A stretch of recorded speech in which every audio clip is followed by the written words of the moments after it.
آج آپ میں سے کوئی بھی سوال کر سکتا ہے، میرے ذہن میں بھی سوال آیا تھا کہ بھئی آج تو ہجرت پاسبل نہیں ہے، سب ہو گیا، اللہ کے رسول صلی اللہ علیہ وسلم کا زمانہ نکل گیا، مکہ سے مدینہ لوگوں نے ہجرت کی، حبشہ گئے، آج میں کیا کر سکتا ہوں؟ اس سوال کا جواب وہ حدیث ہے جو میں نے آپ لوگوں کے سامنے پیش کی، اور یہ حدیث آج بھی اتنی ہی، مجھے تو ایسا لگتا ہے کبھی کبھی کہ یہ حدیث آج کے دنوں کے لیے، آج کے ایام کے لیے، آج کے حالات کے لیے اللہ کے رسول صلی اللہ علیہ وسلم نے بیان کی۔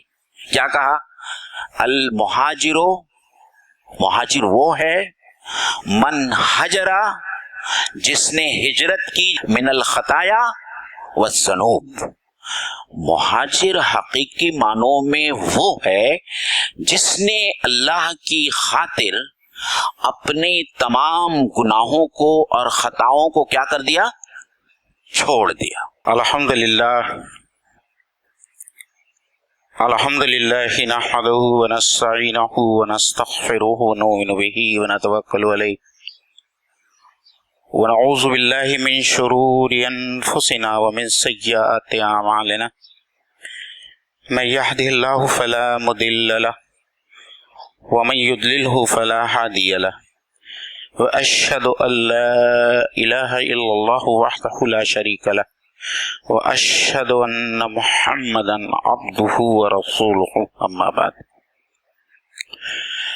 قال الله تبارك وتعالى في القرآن المجيد والفرقان الحميد، أعوذ بالله من الشيطان الرجيم، بسم الله الرحمن الرحيم، قل رب ادخلني مدخل صدق وأخرجني مخرج صدق واجعل لي من لدنك سلطانا نصيرا۔ وقال النبي عليه الصلاة والتسليم المهاجر من حجر من الخطايا والذنوب أو كما قال۔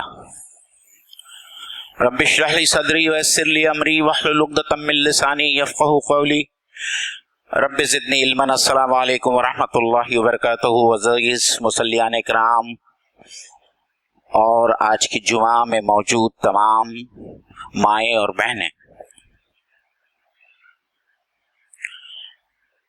محرم الحرام کا مہینہ جب شروع ہوتا ہے تو بچپن سے لے کے تو آج تک ایک چیز جو ہم محسوس کرتے رہے ہیں، اور آج بھی میرے خیال سے حالات بہت زیادہ تبدیل نہیں ہوئے ہیں،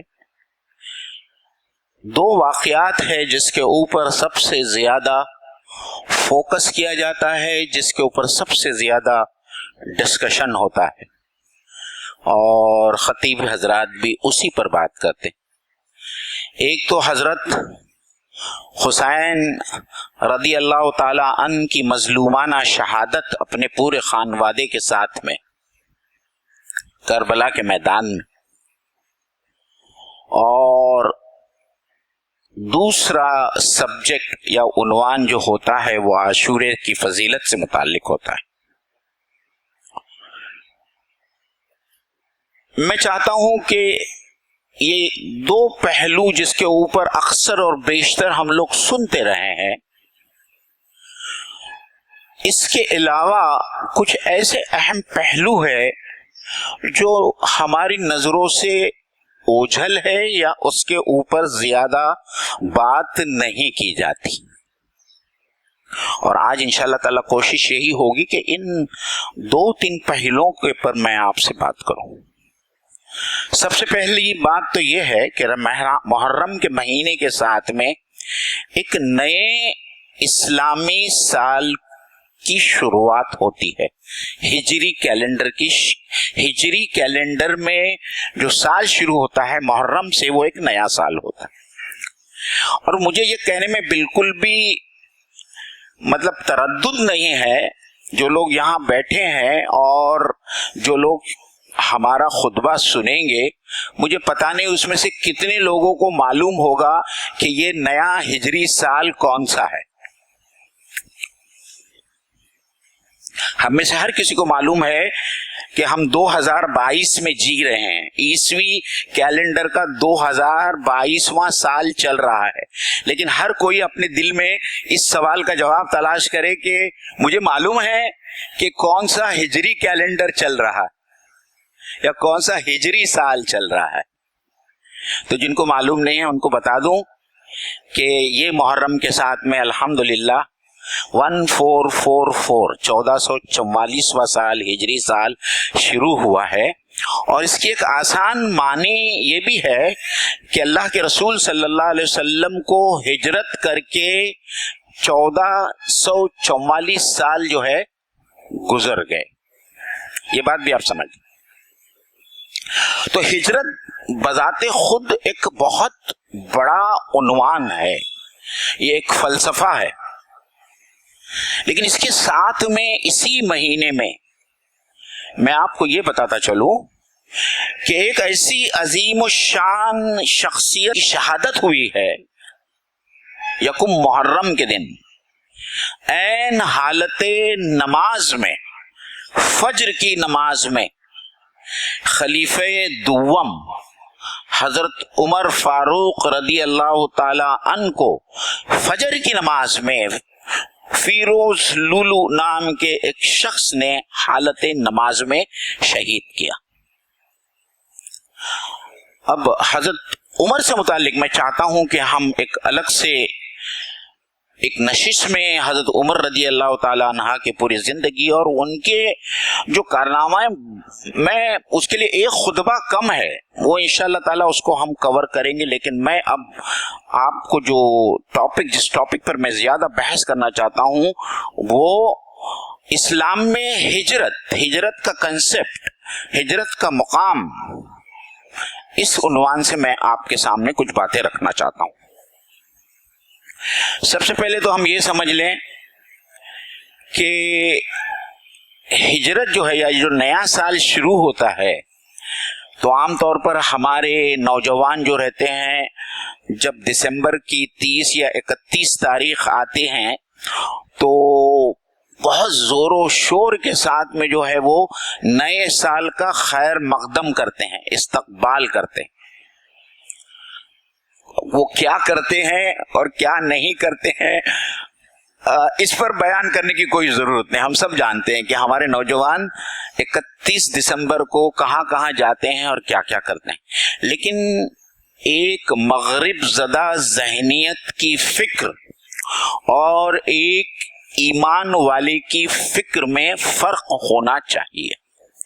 ان کے نزدیک ایک نیا سال آ رہا ہے، شروع ہو رہا ہے اور اس کی آمد کا استقبال کیا جاتا ہے،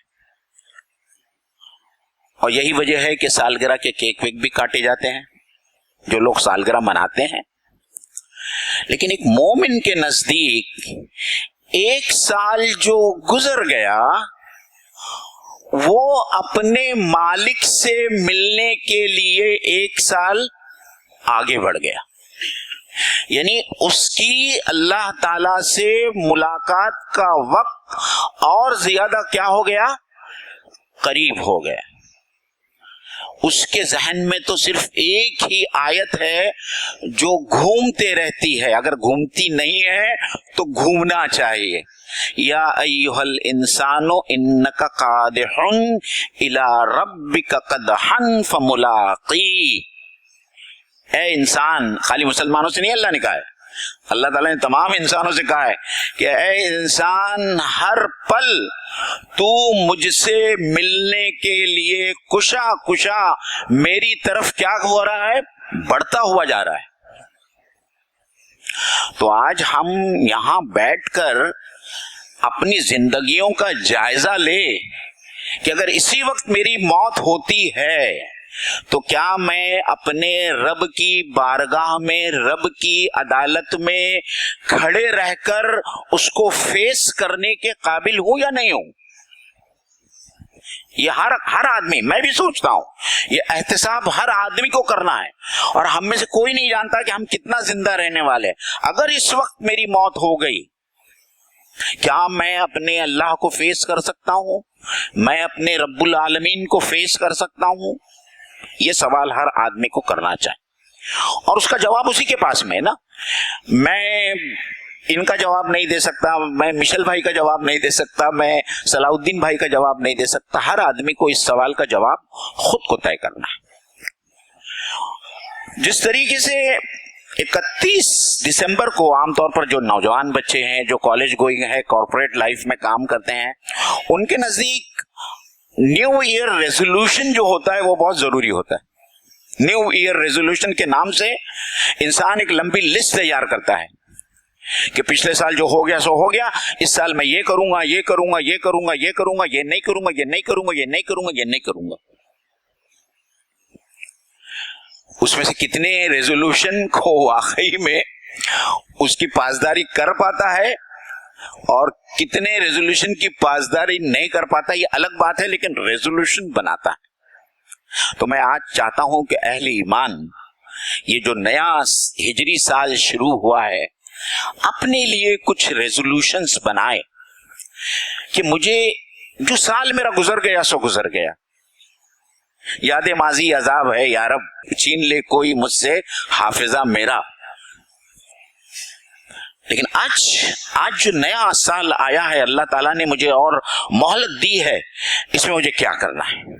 تو یہ ریزولوشن کے اوپر میں سب سے آخر میں آؤں گا, لیکن سب سے امپورٹنٹ بات جو میں آپ لوگوں سے کرنا چاہتا ہوں وہ یہ ہے کہ اللہ کے رسول صلی اللہ علیہ وسلم کی ہجرت اسلامی تاریخ کا ایک سب سے اہم واقعہ ہے, سب سے اہم واقعہ.